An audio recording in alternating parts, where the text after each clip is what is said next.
Chicken and blog চ্যানেলে আপনাদেরকে স্বাগত।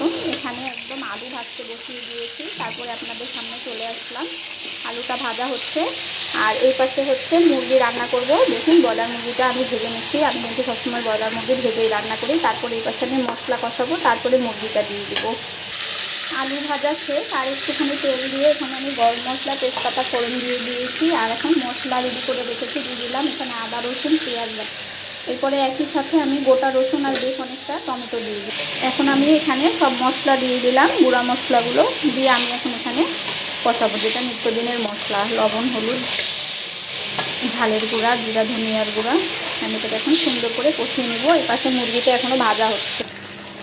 এর মধ্যে আমার সব কিছু কষানো হয়ে গিয়েছে। আমি এখন এর মধ্যে ভাজা মুরগিটা দিয়ে দিয়েছি। এর ফাঁকে কিন্তু আমি এখানে একটুখানি দেখুন, আমার এখানে চিকেনটা সুন্দর করে কষানো হয়ে গিয়েছে, এত সুন্দর কালার এসেছে কি আর বলবো। এই পাশে আমার কিন্তু পোলাওটা দমে বসিয়ে দিয়েছি, দুটোই একসাথে হয়ে যাবে। সালাদ কেটে নিয়েছি। দেখুন মাংসটা আমার একদম রেডি, কষা কষা মাংস।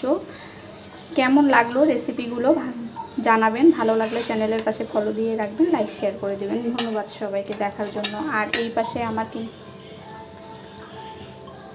পাশে আমার কিন্তু পোলাওটাও রেডি।